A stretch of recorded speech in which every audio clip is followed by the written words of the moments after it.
Shalom friends, this is Mime. Welcome to Hebrew with Mime, and in this Hebrew lesson we're going to be learning from the Torah portion Bamidbar. This is Bamidbar right here, and it means in the wilderness or in the desert. And the Torah life coaching message for this Torah portion is always be ready for battle, whether physical or spiritual. Now, the Torah portion is found in Numbers or Bamidbar, chapter 1:1 to 4:20. However, we're going to focus on just one verse, Bamidbar, chapter 1, verse 3. Okay, so first, let's go ahead and read the English here so we can get a little bit of background and context. Okay, so this is a translation from Chabad.org.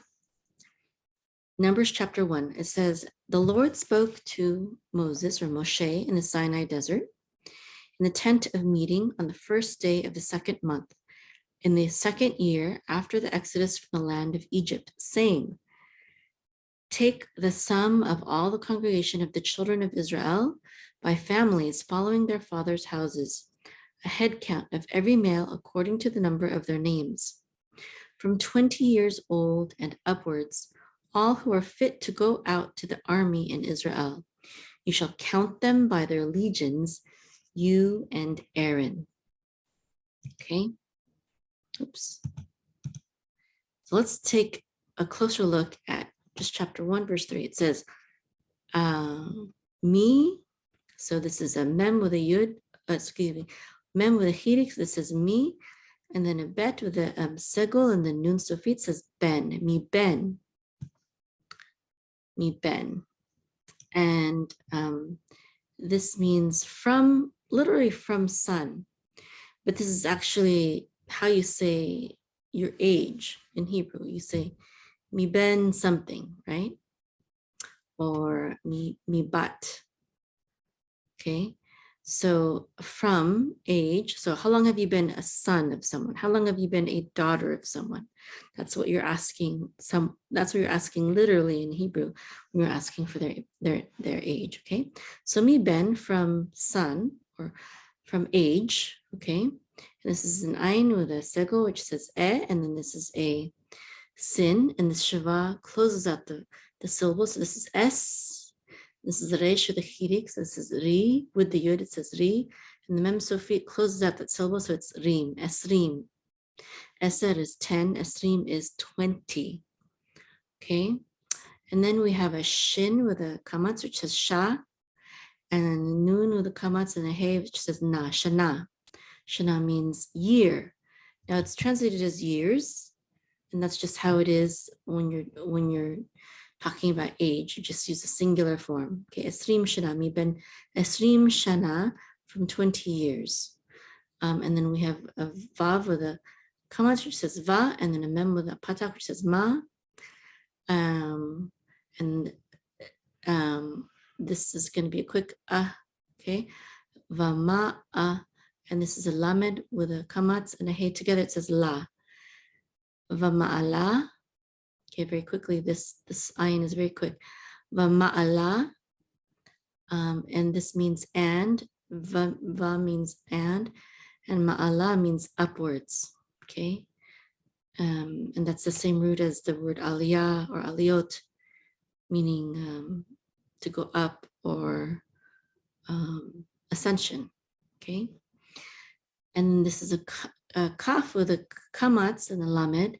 Now this kamatz in this word, we're going to say oh, so kol, not kal, but kol, always with this word. It has preserved the ancient Hebrew pronunciation with this word only, kol. And this means all, okay? And we have a yud with a cholim which says yo, and a tzadi with a tzeder which says se, yo se, which means here the word's actually translated as are fit. So all who are fit. And then this is tzadi with the kamat, it says sa, and a vet with the kamat which says va, sava. And this means army, okay? Or it can also be translated as force, like a military force. And, one of the names of God is Adonai Tsevaot, or the Lord of Legions, okay, meaning legions of armies. He controls all forces, all armies even in the world, okay, because he's in complete control. And then we have a bet right here with a shavash, this is b, and a yud with a chirik, this is yi, and then we have a sin, yis, yis.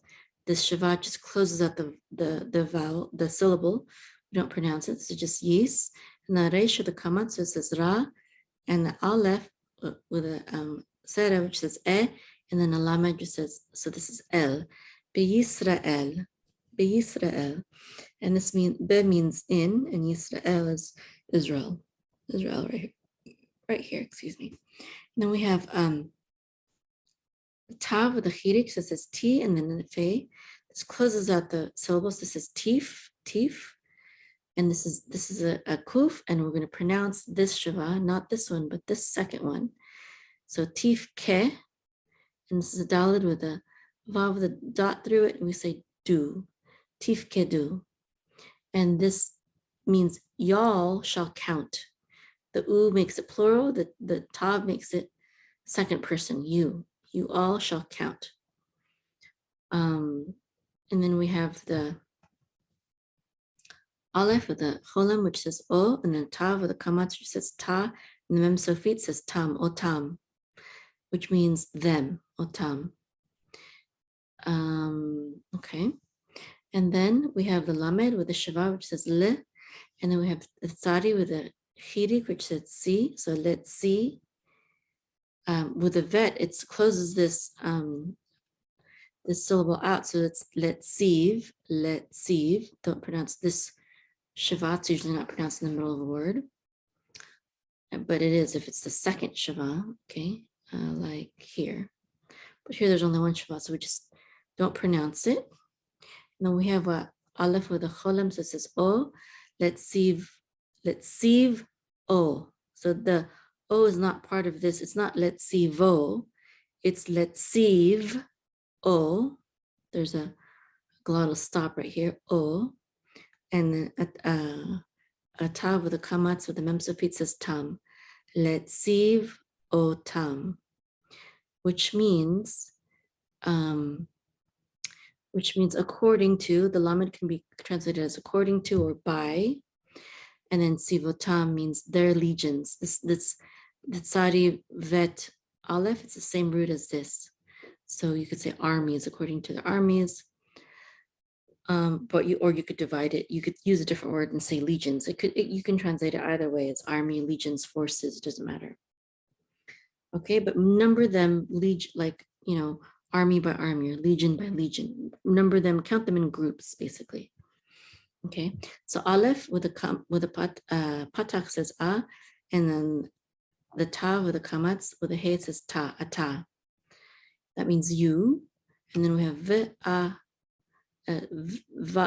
vav with a shiva, which says v, and aleph with a patak says a, and then a hey with a chatef patak says ha, and the resh with a cholem and the nun sofit altogether says ron, ve'aharon, which means and Aaron. The vav means Aaron. Okay. Now I'd like to, let's read it real quickly. Okay. Miben, from son, esrim, 20, or from age 20, shana, years, literally year, but we say year. I mean, it's literally year, but we say years in English. Vama'ala, which is an upward or higher. Kol yotze, all who are fit. Sava, army, fit for an army. Okay. And then Israel in Israel. Tif kedu, which means you all shall number, it's plural, okay, y'all shall number, otam, them. Letziv otam, according to their legions or by their legions. Ata, you, ve'aharon, and Aaron. Okay.